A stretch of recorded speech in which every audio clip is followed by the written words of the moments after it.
नाज़रीन अस्सलाम वालेकुम। मैं इस वक्त Beth Israel hospital new York में हूँ और मेरे साथ हैं डॉक्टर अस्मा सादिक। अस्सलाम वालेकुम डॉक्टर साहब। अस्सलाम वालेकुम। आज आपने ये ऑटिज़म पे एक बहुत बड़ी कॉन्फ्रेंस मुनक्कद की। ये पहली दफ़ा थी? ये ऑटिज़म पे तो पहली थी, लेकिन मैंने 2-3 पहले भी कॉन्फ्रेंसेस की हैं ताकि बच्चों का इलाज सही हो और हमें तालीम के लिए और समझने के लिए। सही है। और आप डायरेक्टर हैं पीडियाट्रिक पीडियाट्रिक्स डेवलपमेंट में डिवीज़न है, डेवलपमेंटल बिहेवियरल पीडियाट्रिक्स का, but this is in the department of paediatrics. ठीक है। तो आप पेरेंट्स को आज हमारे टीवी के ज़रिए कोई एडवाइस करना चाहती हैं कि? मैंने कहा बहुत उम्मीद है और बहुत रिसर्च हो रही है और माँ बाप और पेरेंट्स उनकी बड़ी हिम्मत है and they are pushing this movement. बल्कि मैं बताना चाहती हूँ कि इस दफ़ा मैं अभी कराची से आई हूँ, कपल मंथ्स 2 महीने हुए, एंड डाउ मेडिकल कॉलेज जहाँ से मैंने अपना मेडिकल डिग्री मिली, वहाँ पर एक ऑटिज़म यूनिट बनाया गया है एक चाइल्ड डेवलपमेंट सेंटर के साथ, और जिसने शुरू किया था वो एक माँ है।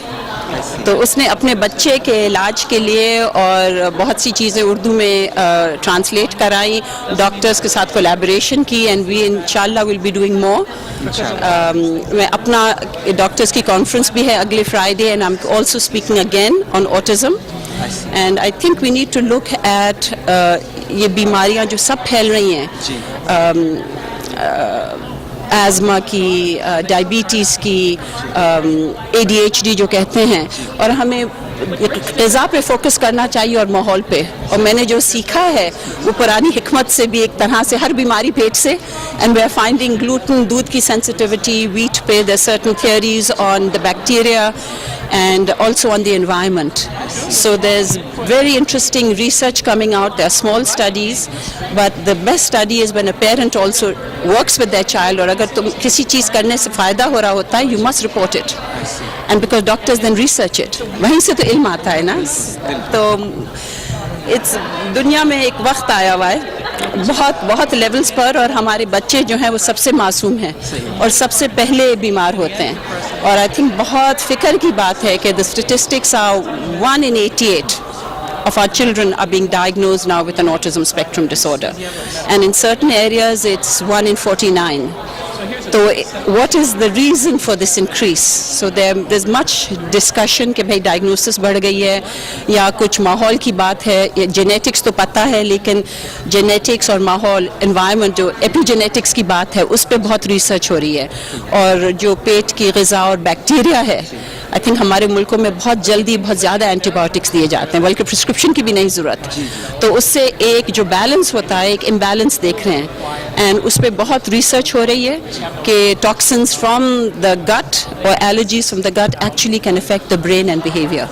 So this is very exciting new approach, in a sense, a new paradigm, and I think we have to be cautious but also hopeful and go forward and do more research and collaborate with people. तो शुक्रिया कि आप यहाँ पर आए, और नहीं, ये ग्लोबल ये बात है, ये सिर्फ अमेरिका में नहीं, ये पाकिस्तान, सऊदी, दुबई वगैरह वगैरह, और ये मैं कोशिश कर रही हूँ कि ये ग्लोबल इनिशिएटिव से, चाहे हम यूनाइटेड नेशंस के थ्रू भी या अपने मुख्तलिफ इदारे, अपना doctors also getting interested in doing something. तो बस अल्लाह की तरफ से बात होती है कि सही लोग सही वक्त पे साथ आएँ तो काम होता है। मुझे बहुत शुक्रिया डॉक्टर। चलें, शुक्रिया। Dear viewers, Dr. Hollander is with us. He did a lot of work on autism. Doc, how are you? Very good, thank you. How are you? Fine, thank you. You are talking to Pakistani community this time. Okay. And all over where our viewers are. So, what is happening in autism now? In brief, say something. Well, I think that there's a lot of new developments, but there's still a lot of way to go, really, in terms of dealing with autism. And I think we're starting to realize that it's a pretty complex disorder. There are multiple different causes. We're starting to identify more unique subgroups of the illness. And one of the things that I've been involved in is trying to match specific treatments for people with specific subtypes of the disorders.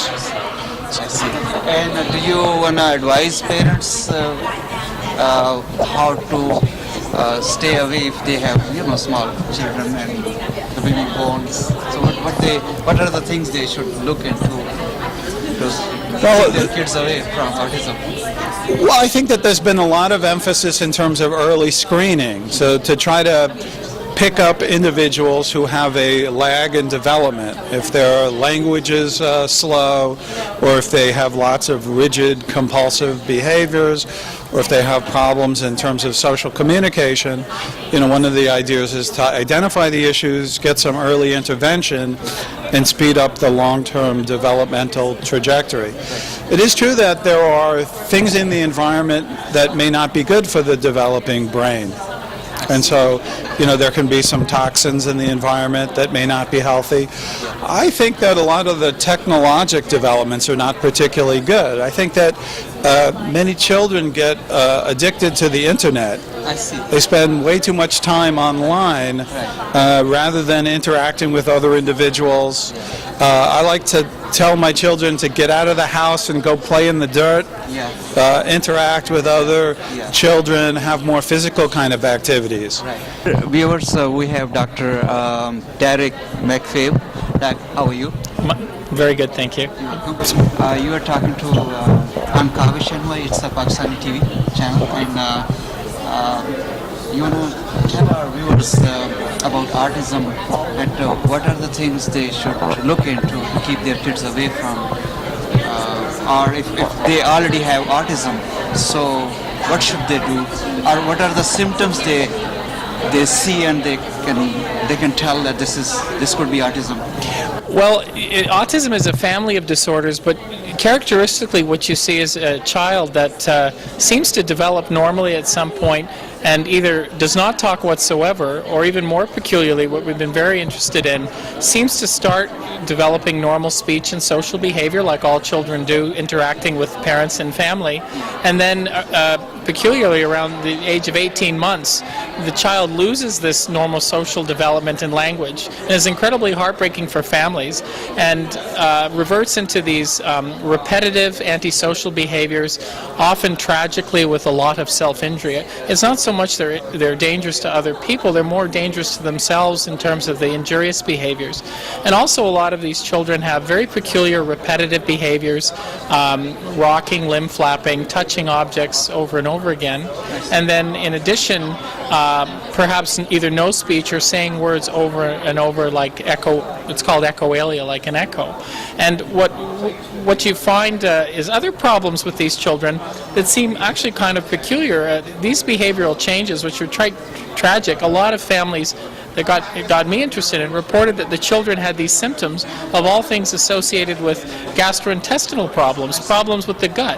So children would be have constipation or interspersed with diarrhea, and even also more peculiarly cravings for certain kind of foods.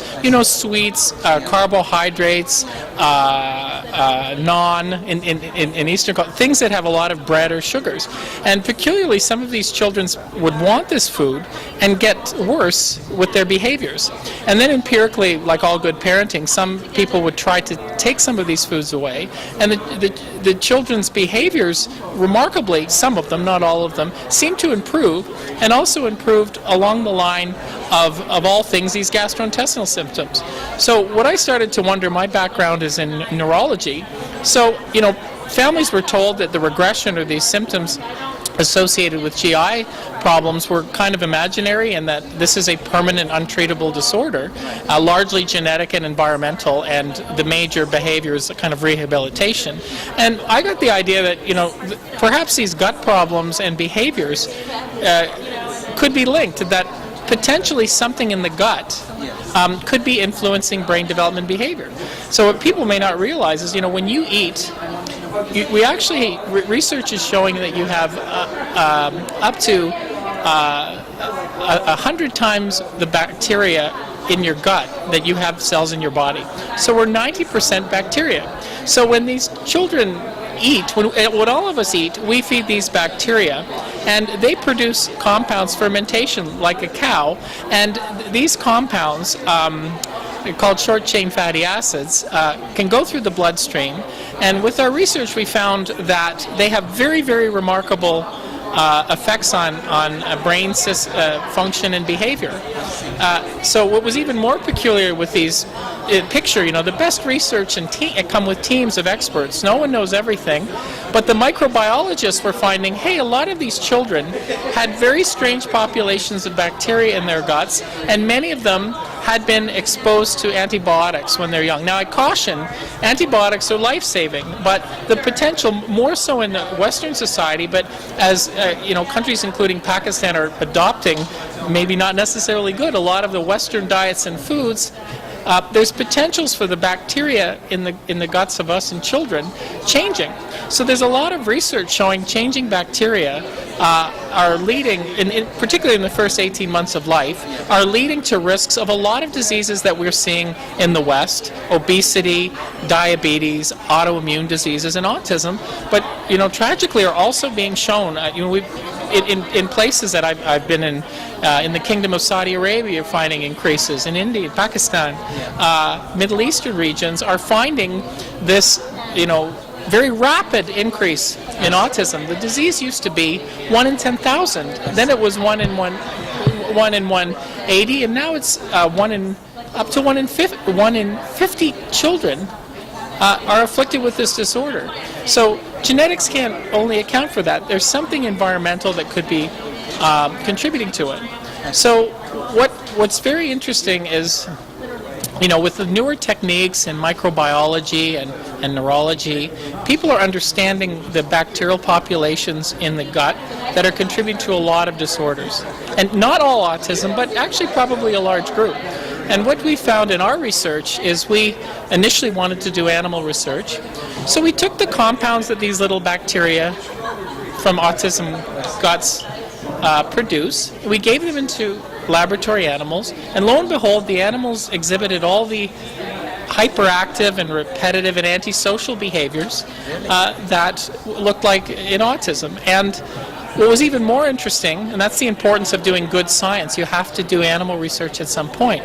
When you examined which you can, the brain tissues of these animals, we found that they had very similar brain immune and fat changes that looked like autistic patients. So this becomes a tool dealing with patients that can't tell us what's going on, that we can extract information. Now, here's a disease that was thought to be mostly, even when autism started, tragically, the parents were blamed that you were a bad parent. And this is completely, completely false. So what people are finding now, a disease that is largely thought to be just solely genetics. Genetics has a large role, I don't want to minimize that, but solely genetics and just irreversible. People are doing, research is coming in from, of all places, microbiology, specialties in gastroenterology, immunology, metabolism. All these groups, this is tragic at one level because the disease is increasing, but at the same time it's forcing people to stand and say, we have to work together. Just like communities around the world, just like these bacteria are colonies and they can work together for good or badness, here you have multiple groups and expertise. And I would, as I mentioned before, we've had lots of interests in a lot of areas, including Southeast Asia, showing these populations that are rapidly increasing. So the bottom line is, what will be done in the future for these patients? Well, understanding, I wish things could be more rapid, but we have to do things rationally. The future may lie in understanding hygienic methods in early childhood development, and indeed some of the older ways of having children. It may be that in Western societies, over-hygiene paradoxically can antibiotic use has the potential, even though it's life-saving, used for a long time, contribute to the disorder. So now we're finding, in my personal view, autism may be more similar to metabolic diseases like diabetes. I'm centered in Canada where insulin was discovered, and that's what intrigued me, where you had metabolic diseases like diabetes where children had good and bad days and whole body things. Autism may in fact be linked, of all things, to bacteria in the gut, potentially early in development more so, that are altering brain development and behavior in ways that don't need necessarily be permanent. And going back to some of the more archaic diets where civilization started in the Indus River, where you're from, as well as the Middle East, some of the areas where people are looking at agriculture and bacteria may hold keys in the future to understanding how to prevent this very, very serious disease. You know, you can't have a disease that's 1 in 10,000 and then be 1 in 50, and people can just shrug and say, well, and it's not acceptable, and none of us here feel this. It was a very good conference, and I was very delighted to be invited here. Thank you so much, Dr. McCabe. Okay, thank you. Dear viewers, we have Dr. Sidney Baker, and he's with us in Beth Israel. Sir, how are you today? Thank you very well. You came here on the invitation of Dr. Asma Sadiq, and would you like to tell our community that the parents, especially, what should they keep in view that if they see any kind of symptoms relating to autism, so what should they do? Well, they have to begin to think a little bit differently, perhaps, than whatever sort of Western medicine they have accumulated since colonial days. I see. Okay, I think traditional thinking is probably more effective in the spectrum where we find ourselves. We call it a spectrum because it has to do with a wide range of different kinds of problems that people have. And one thing that they could do is log on to the website that I have called Autism 360, which is an international, a global resource for parents. It's free. It's funded by the Moody's Foundation here in New York. But it is a service to parents who are looking for answers. I see. That phrase, looking for answers, is a fairly loaded phrase. That is to say, when I was in medical school at Yale in 1962, I saw a film that was, we didn't see many movies in medical school, but there was a film helping us to learn how to be doctors.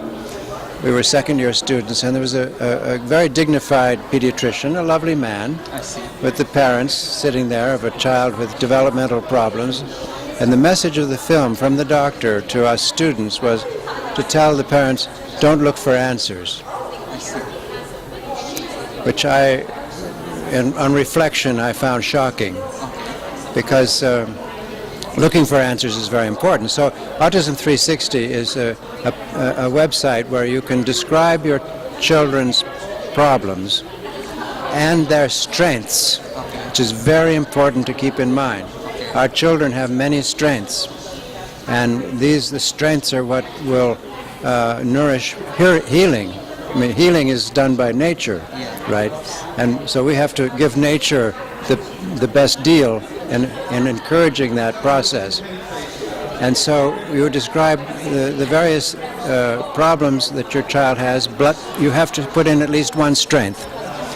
And then you get to see a match of this pattern to other children who most closely resemble yours in our database, which is the database is based on a structure of medical information that happens to be something I invented, but it's a fairly sophisticated method for capturing details of medical experience in an n-dimensional hyperspace. But anyway, it casts, so to speak, a shadow through this pattern and shows a pattern where you belong and who are the closest people to you, and then it tells you what did they do that they found helpful. And this is not coming from above. This is not expert advice. This is coming from below, but it's what we all do when we have something wrong with us and we run into someone at a wedding or a funeral or a party, and they complain of something, and they say, well, I have that same thing. What did you do? But we have a way of doing that with statistical validity based on very large, we have the biggest database about autistic children in the world with these kinds of details. So that's one thing that people can do. But in terms of helping Mother Nature do healing, I think it is helpful to pose two questions.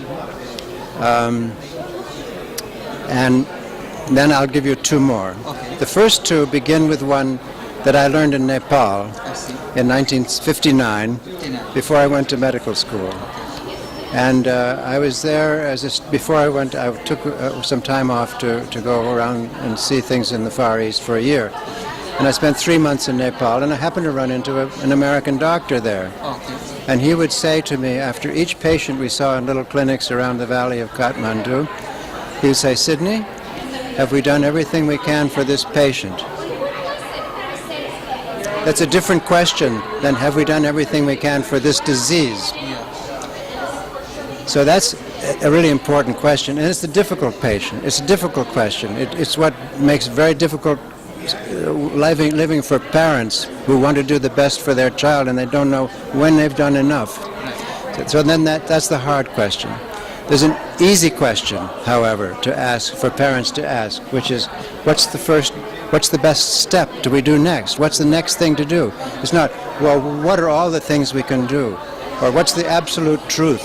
Or what's the answer? It says, okay, what do we do first? And if they keep that in mind, it makes life much easier. Most of the things that need to be done are a brief trial of doing something to make a change. Illness is a signal to change. So if you make a change and you see a benefit, then you know something is going on that's good. So the child becomes the best laboratory. The child is the expert. And the child tells you, this is looking good. In Pakistan, do we do thumbs up for good? Okay, I have to be careful with gestures in international culture. But and so then you learn something from that. And so you can learn a lot without having an expert beyond the child. The child is the expert.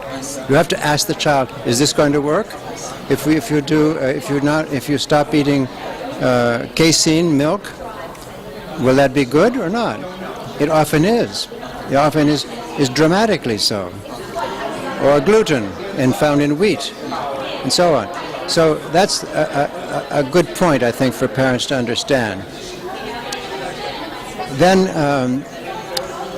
there are two other important questions. And one is, could this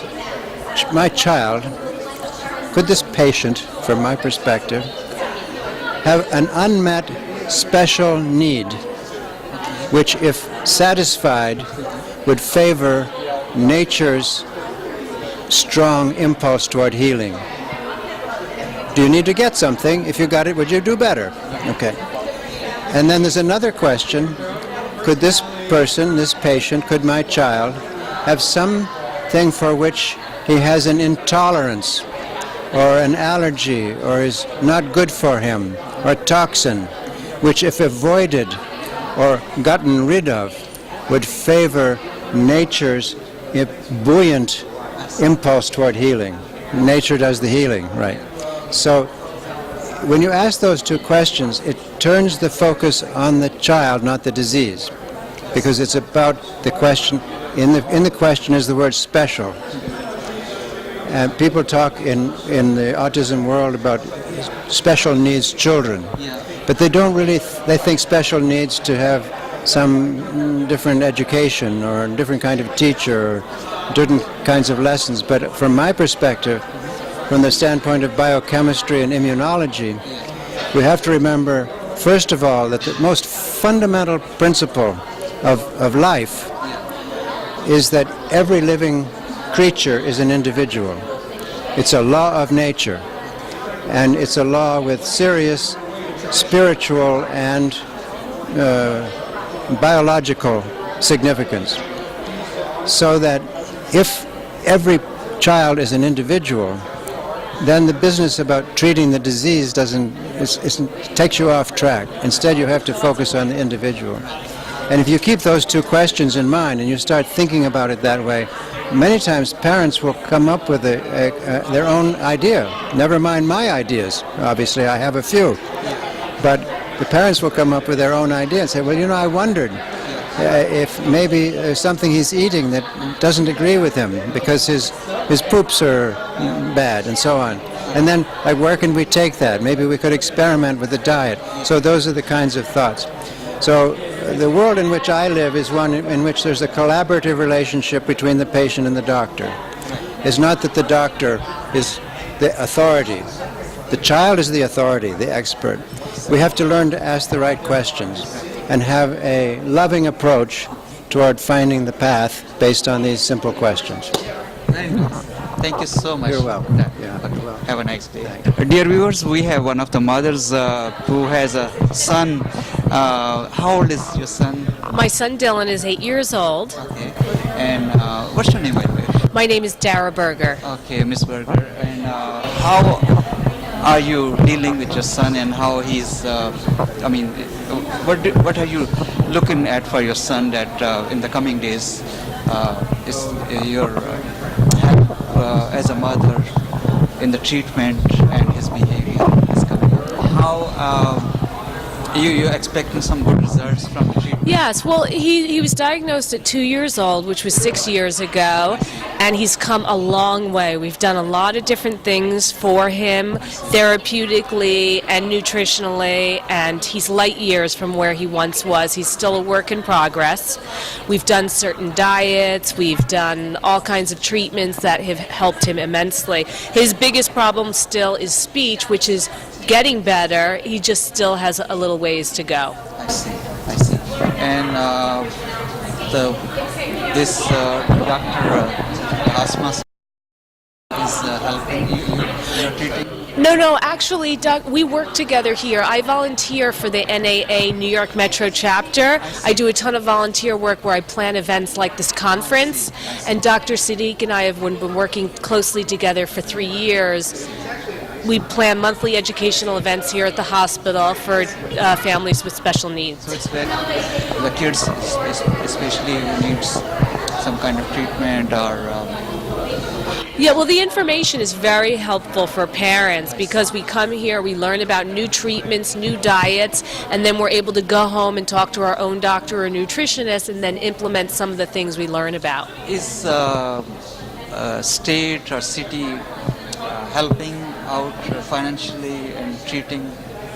New York City is very good in some regards at trying to give you services. As your child gets older, it gets much tougher and the services get less scarce.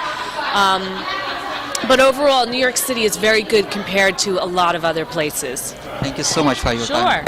Dear viewers, we have Dr. Klein, and she's a pediatric neurologist. Hi, Doc. How are you? Hi, I'm fine, thank you. I met with her at the conference for autism, and so what are you looking into these days to help the kids neurological point of view, please? Yeah, I've been spending a lot of time working on botanical therapy, so using medicinal herbs I see. to help these kids with the various issues they have in their digestion, in their immune systems, and in their brains. I see. And how is the response? The medicines are working? I've had a very good response because a lot of these kids are put on pharmaceutical see. medications and they don't really deal with the underlying problems. So what I'm trying to do with the botanicals is to help heal the underlying issues so that they function better. I see. Do you know if we are looking into the trying to find the reasons why autism is happening? I think there are a lot of different stressors that impact kids. I think a lot of these kids have genetic vulnerability, and then they have an array of different environmental exposures, and it can be various kinds of toxins, it can be various kinds of stressors, and immunizations can be one in some kids, which can trigger, can be the straw that breaks the camel's back. I see. So what is your advice to the parents if they see something that they doubt that this could be autism? So what should they do? They suddenly they try to contact any doctor development. Yeah, if they're worried about autism, then it's good to get some medical attention. And the earlier you do interventions, the more likely you are to be successful in helping. Oh, thank you so much. My pleasure. Thank you. We have Dr. Richard Fry with us at the conference. Doc, how are you? I'm doing fine. How about yourself? Fine, fine. I was watching everything you were trying to explain during the conference. But A very exciting treatment. There's something called cerebral folate deficiency. Some children that had regression very early on, usually before the age of 1, decreased head circumference with lots of neurological symptoms. And he did LPs on them, as we do as neurologists. And what he found is that they had low values of folates in their central nervous system. about the milk, if kids have autism, so which Yeah, milk?